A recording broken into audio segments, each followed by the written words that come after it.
of our social environment is very effective, very important during early learning. And we're thinking about trying to develop new ways of looking at how information is shared between two brains during an early interaction. And the other thing that we do a lot of is we use kind of home wearables. So we put little microphones, cameras, stress monitors, kind of GPS and position sensors on children and their other either peers in a classroom setting or their household members at home. And we look at how environments affect early development and how kind of emotions and stress states and things like that are shared between kind of children and the family members to really get this idea, this picture of, how does our early physical and our social environment, how does that affect early development? Children's brains process the sights and sounds around them very differently to how our adult brains do. Yeah? This move towards more fast-paced content, I think is, it's a bad move. And I think we want to be going back to really, really slow-paced content. So kind of the neuroscience is really telling us that we're making a lot of really big fundamental mistakes in how we design early years childcare at the moment. And I think, in 50 years' time, we're going to be really shocked at how the way that we're doing it now. And I think things are going to be very different, hopefully, in 50 years.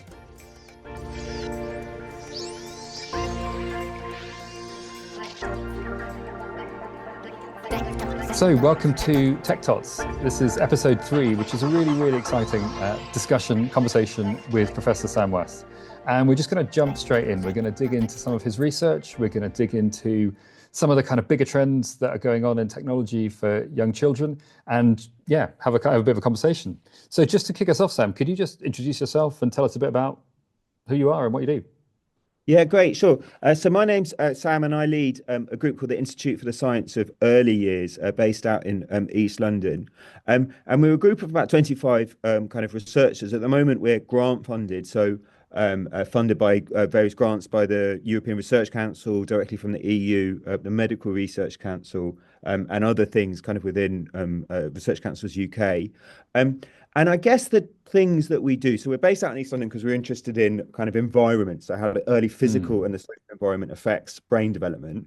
And the two things that we do differently to what most groups do are we do a lot of kind of dyadic brain imaging. So we just record the brain activity in the baby and an adult, often the parent, the mum or the dad, or sometimes a teacher, at the same time. So rather than just looking, how our brains learn to process information in isolation, we're kind of thinking about this idea that our social environment is very effective, very important during early learning. And we're thinking about trying to develop new ways of looking at how information is shared between two brains during an early interaction.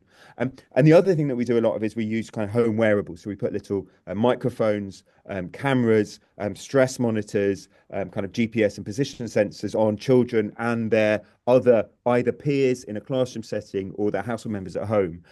And we look at how environments affect early development and how kind of emotions and stress states and things like that are shared between kind of children and the family members to really get this idea, this picture of, how does our early physical and our social environment, how does that affect early development?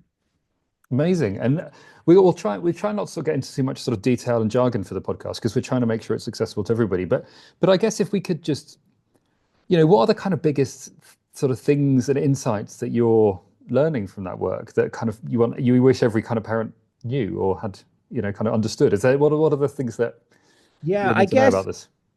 I guess I don't know. It's quite hard to give a short answer to that one, Rob. It is, sorry. I think if I had to say one thing, it's and we use this a lot. So we do a lot of kind of work with kind of early years policy, kind of training for various different early years organizations. And I think if we had to boil it down to one thing, that would be children's brains process the sights and sounds around them very differently to how our adult brains do. Yeah. So take, for example, a setting where I'm talking to you, in a classroom or a nursery or a restaurant, where I can hear your voice, and I can also hear, 20 different other conversations that are happening around me. Yeah. Our adult brains are incredibly good at tuning in to the voice of the person we're listening to, and dampening down all of the kind of other noise that's happening because I'm paying attention to you. Yeah. We're so good at doing it, we don't realize what a phenomenally hard job it is that our brains are doing. So what we're doing, all of these sound pressure waves are coming from your voice, but also from these all other sources in the brain. They're all Mm, intermingled. They're making this tiny little kind of flap in my ear, kind of vibrate, all these intermingled pressure sound waves. And my brain is teasing apart which of these sound waves has come from your voice and mm, selectively amplifying it and identifying the other sound waves which have come from all the other sources and selectively paying less attention to it. So it really is an incredibly hard job our brains are yeah. doing. And we know now from really good quality neuroscience that young children find this type of task much, much, much harder than adult brains do. Yeah. So they're more affected by being in a noisy setting. Yeah. We've only learned this quite recently from neuroscience, and we're still at the setting where still at this stage where almost all of our, education settings are terribly designed for young brains because they're incredibly noisy. Not just that Yeah. we have multiple children in a room at once, a lot of people kind of talking at once, but we've designed the physical aspects of the space. We have kind of big open spaces. A lot of reception classrooms. They've got this idea that it's good to have Mm. like two reception classrooms in one space. Nurseries are often these big open spaces with hard kind of floors and that type of thing. So, kind of the neuroscience is really telling us that we're making a really lot of really big fundamental mistakes in how we design early years childcare at the moment. And I think, in 50 years' time, we're going to be really shocked that how the way that we're doing it now. And I think things are going to be very different, hopefully, in 50 years. We'll all have sort of noise dampening walls and smaller Exactly. spaces Yeah. and big curtains. And so when does that's it's such a I remember you telling me this last time. We were in somewhere incredibly noisy, and it was quite interesting to live the experience of testing our abilities older. Well, how does that happen over time? Like when do you how what's the trajectory for kind of developing that ability to hone in? I mean, obviously some people sort of never do, don't we? There's quite a lot of variation in adults around our Yeah. ability to deal with sensory inputs and things. But Yeah. when do most the normal, if that's even not such a Mhm. what's the Yeah. trajectory for the normal development on that? So it varies a lot. You're absolutely right. So kind of it varies with neurodiversity. It varies within an individual based on your levels of stress. So when I'm in a high temporary stress state, I find it harder to filter out distractions. I'm more kind of we call it salience driven. So when there's something happening in my environment, I'm more likely to pay attention to it, and I have less ability to kind of filter it out and focus on one thing if I'm in a high stress state. Um, but generally, it does kind of typically change over. It also varies, by the way, by things like English as an additional language. So, Yeah, so one of the things that we use is I'm using my prior knowledge of language to predict what you're going to say word by word, and selectively paying more attention to things that I judge to be probable that you're saying. I see. You sound like you're And that's describing a one of the. new one of these large language models and the way they're I predicting know it's an tokens. It's incredible actually job interesting, the that. convergence, isn't it? Yeah, The yeah, way we yeah. think about I it. love I love thinking about that. That you're listening to someone and every single word that they say, your brain is generating a prediction. It's amazing just how fast our brains work. It really doesn't feel like that. Mm. So because of that, we've got good evidence that, for example, English as an additional language, you find it harder to focus in on one voice, kind of in a multi-talker environment. But generally, there's good quality evidence that even by 12 and 13, our brain's ability to pay attention to one speaker in a multi-speaker setting is weaker. Certainly in very young, we work mainly with 0 to 6. It's Mm. very kind of strong effect that they do that. But so it's a surprisingly slow developing capacity in our brains. Well, yeah, arguably not that surprising given how hard it is, but there is good evidence that it develops slowly. Yeah, it's fascinating, isn't it? I presume sort of evolutionary, there was a big advantage to being aware of your surroundings, and actually, it's a sort of interesting thing being able to hone that skill it makes Yeah. sense, really, doesn't it? Yeah, and being in these kind of very overwhelming kind of environments, these natural environments, we're actually doing some work on this, outdoor settings. One of the Mm. big reasons why, a lot of the work on outdoor learning, it's thought to be about, nature has a relaxing effect. But one of the big findings that Is it we're the finding, we're acoustics? doing some work with outdoor learning in urban schools, is just even in a concrete playground, it makes a really big difference. And you're absolutely right, it's because of the acoustics. Yeah, sound bounces upwards, it doesn't bounce off the walls and come back at you. So there are really, really good reasons why, doing that type of stuff outdoors just how it makes children's brains kind of have an easier job in a learning setting. Oh, fascinating. Um, Taking us on a bit further on a different angle. So one of the things that we're doing a lot of with Tandem and we're thinking about is this concept of sort of shared reading. And I guess in our last podcast we talked a bit about the sort of science of early child development. And my kind of pitch is don't be sick. Don't be sick. Have your preventative care and get treatment when you're unwell. have enough to eat, quantity and quality, and have enough interaction in the early years and have positive interaction and form those early relationships. And one of the things we're talking about is really how can we encourage, enable, support those early relationships. But my question for you is, what happens to our brains and our children's brains when we sit and do something together, whether it's reading or playing or doing a sort of something that's a joint activity? Can you, yeah, what do you learn about that? Yeah, so there's a couple of things to say about this. So firstly, we'll just talk about, rhythms in reading and rhythms in child-directed speech, and then we'll talk very specifically about this idea of experiencing the same rhythms at the same time, yeah, because they're two kind of quite distinct things. Mm. So basically, we know that, and this is what we measure, in our lab. We use a technique, two techniques, kind of EEG, which is the recording the electrical activity at the brain on a very fine grain time scale, and then FNIRS, which is looking at the color of the blood under the brain to look at which regions of the brain are active when. Particularly with EEG, we're looking at brain rhythms. So our brain naturally talks to each other. We've got 10 to the 12 neurons in the brain, and they naturally, when they talk to each other, they naturally generate a very weak electrical activity. And when you measure across the whole brain, you can pick up this summed kind of electrical activity coming from lots and lots of different neurons. And we know that our brains naturally are rhythmic. Yeah. So if I look at an adult brain, the strongest rhythm is 7 cycles a second. Yeah. And it's going kind of up and down at that level. Children's brains are rhythmic, but they're more messily rhythmic. They're more unpredictable. They're kind of there, but they're at an earlier stage of development. And one of the things that we naturally do when we talk to kids is we talk in a kind of exaggeratedly rhythmic way. So lots and lots of studies have shown that our natural kind of interactions with children, we exaggerate the rhythms in our voice. So looking most strongly at these kind of around about 4 cycles a second. So the loud and softness that happens about 4 cycles a second. And particularly when we're reading with kids, yeah. So if you think of, Julia Davidson, any of the popular, really popular early years and things, it's often got this very strong, Sort of exaggerated thing, amount isn't it? of scroll through the deep dark wood, and that type of thing. And we think what happens with this is that when we're giving a very rhythmic stimulus to the brain, yeah, it helps a child's brain to form these more stable and regular patterns of firing that Like a sort of help it basically. metronome for Exactly. the Yeah, brain. Yeah. you're giving an external structure to the brain. And there's really good quality evidence that is this giving this external structure helps the rhythms in our brain to latch on to the rhythms in the language that we're generating. And that helps us to understand the language content that we're doing. So that's why we think, and there are lots and lots of other ways I haven't got time to go into. That's why we think that these rhythms are so important in speech. But a second question, Bob, which is why is it important to be experiencing the same rhythms at the same time as your child? Yeah.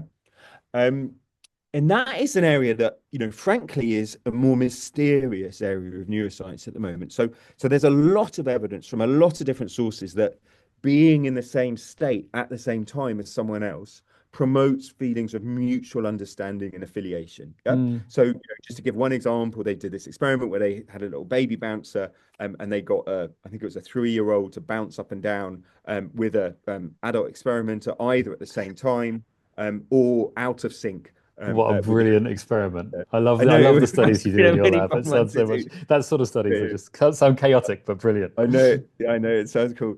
But then afterwards, they staged a little scene where the experimenter was hanging some clothing up on a laundry line, and some it fell down, and they just looked at did the child help the person, and they found that the children who bounced in rhythm with the adult were more likely to help the adult experimenter, and lots of other studies have shown basically the same thing in lots and Mm. lots of different ways. Yeah, it's why we go to the theatre, it's why we go to the cinema, Yeah, it's why we shared go to activities. sporting event.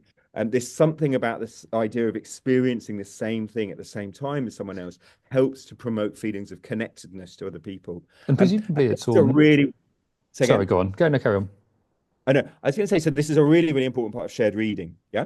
The just when you're reading, you're experiencing the same rhythms at so many different levels. Yeah. So you're breathing in and out at the same time as each other. You're kind of you're tensing up, and your bodies are kind of going through the same rhythms because you have this kind of very Mm. close physical connection, and you're listening to the same language, and you're following the rhythms of the story at the same time. So we get these multiple levels of synchronous rhythms. But and this is the mysterious part, the honest answer as to why it is that Mm. being in the same state at the same time as someone else promotes feelings of affiliation. As I say, it's very well proven, but in terms of why, we really don't know why. Yeah. Yeah. So Presumably we it's don't know. neuroscience and endocrinology and hormones and we sort of talk about these things in quite vague terms sometimes. It's quite hard to measure the oxytocin Yeah. levels and things, but there's something pretty special that happens in those moments. I suppose it's also interesting. You've explained some like incredibly complex science really clearly, but there's also like a sort of intuitive level that we kind of know shared experiences are really special. We have a Yeah. sort of the reciprocity. So you laugh, I laugh. Laughing together is better than laughing on your own. It's interesting, Yeah. isn't it? We don't. Yeah, yeah. But in terms of why that is and how it Mm, changes the relationship and what the mechanism is through which it changes it, I would love to figure that out. But it's a really, really, really hard question. But yeah, you're yeah. right. It's intuitive, but we still don't understand why. Yeah, fascinating.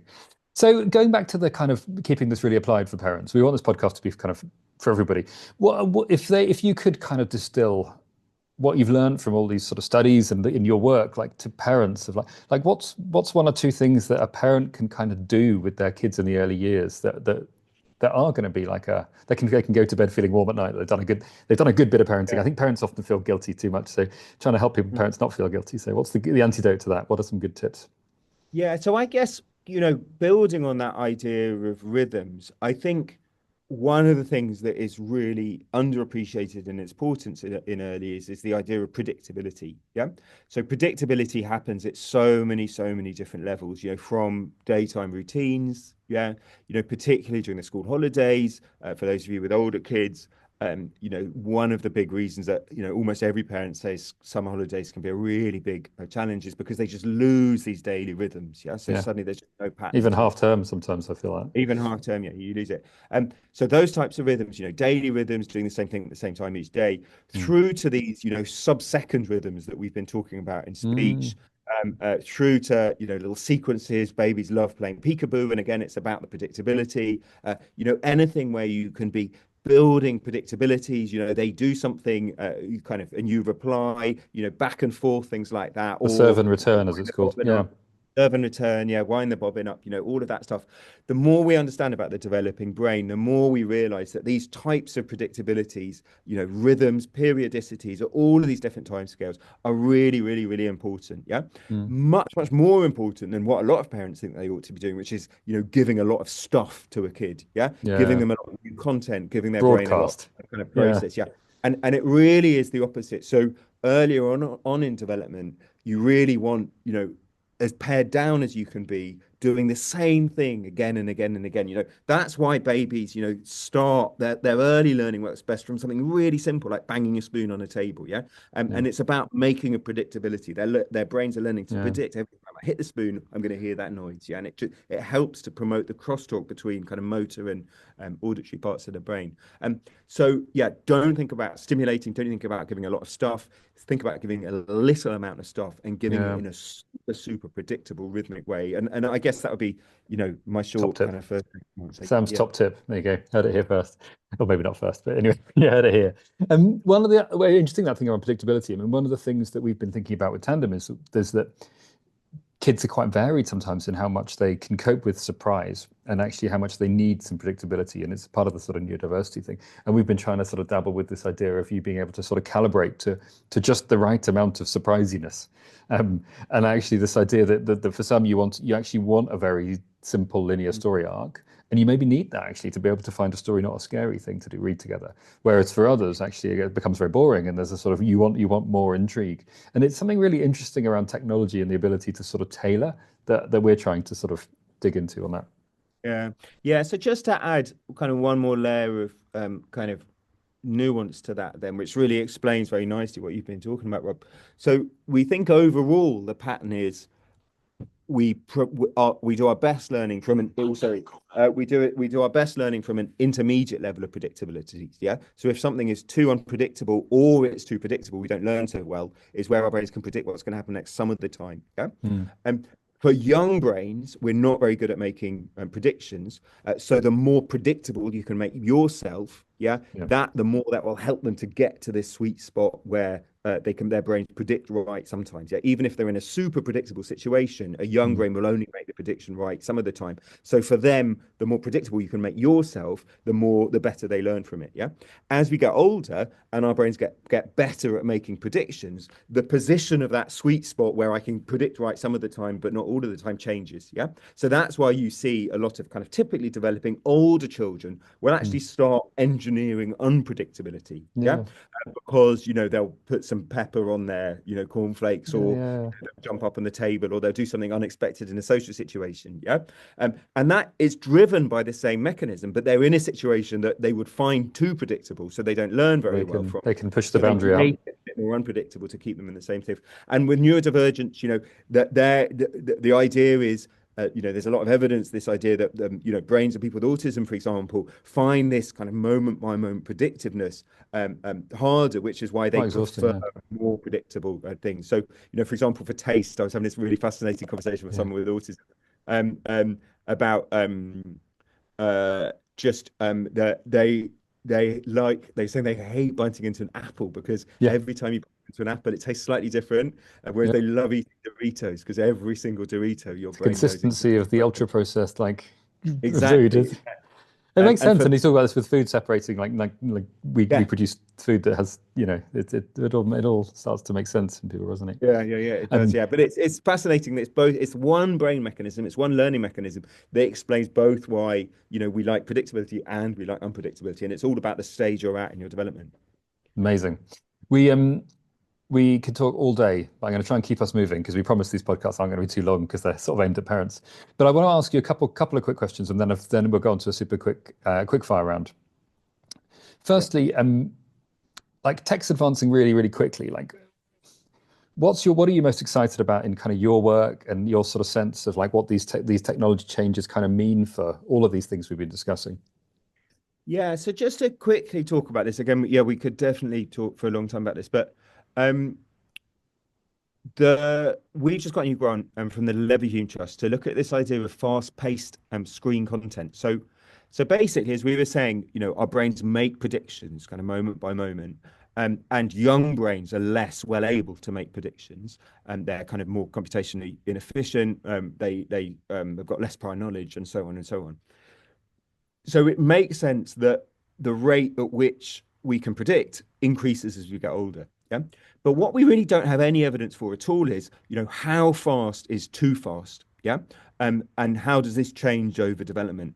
So we know that we're producing a lot of very, very fast-paced content aimed at very young children. Yeah. And I'd say I'd hazard a guess that a lot of this content is pitched at a pace that is too fast for their brains to track. Yeah. But we really, really don't have a way of measuring that at the moment. Um, if it is the case that we're giving information to people that we can't catch up with, then it's potentially important because we know from other research that when you have a kind of when we're in a situation that we find unpredictable, that increases our levels of stress, our overall kind of levels of alertness. We go into this kind of hyper alert mode. So that is one reason I think that it's a really, really important topic to look at. But it's very, very hard, and it's some very, very hard neuroscience involved in.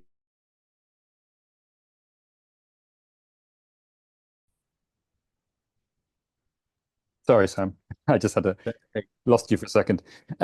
That's super fascinating, and it'll be really. I'm really looking forward to kind of hearing how that work evolves. I want to just kind of wrap up with a really quick fire round, if that's all right, and then we'll have a little wrap up. Um, so quick responses, but we can go off piste if you want. Firstly, when you read, would you prefer fact or fiction? I mean, I'm a scientist. Fact. And if you had to predict, are we heading towards a kind of utopian or a dystopian future for tech for children? Is tech gonna kind of unlock more good or more bad? That's complicated. I wish I could say I'm a scientist utopian, but I'm not sure it's that simple. I think good and bad, very hard to put apart, but Yeah, often I'm inextricably intertwined, I'd say. I think it's for us to decide actually as society. Actually, we need to sort of shape it. I think it could go either way. Um, the last one is if I was going to say which groups, companies, or individuals are doing the most exciting work in tech for kind of young children? What are the things I that mean, parents should apart be kind of aware obviously of? from, so apart obviously from Tandem, Um, I mean, honestly, I'd say in telly and screen stuff, I think a lot of the really exciting work was actually happening a while ago. So, my favorite TV producer for young children is someone called Anne Wood, who did things like In the Night Garden. And I think that's beautiful and really, really insightful from a neuroscience point of view. And, we've kind of lost some of those insights. And, this move towards more fast-paced content, I think is, it's a bad move. And I think we want to be going back to really, really slow-paced content. So I'm going to be a old man in the pub saying things ain't what they used to be on that one. Yeah, no, it's super interesting what you're saying around kind of pace of content. And actually, some of the things we were trying to think about when we were designing Tandem is we kept sort of throwing the sort of standard rules of user interface design out the window because it's all Mm, designed around keeping attention and kind of time on screen. And we were mm, actually trying to do the opposite of saying, well, actually, can we slow this down? And we sort of ended up sort of stretching out a lot of things and creating mm, more pauses. And it's good to hear what you're saying. So mm, yeah, I'm pleased to hear that. So mm. I guess we're gonna kind of wrap up there. But before we do, I just wondered if you had any kind of final thoughts or insights that you want to sort of share around this sort of whole area of kind of tech in the early years.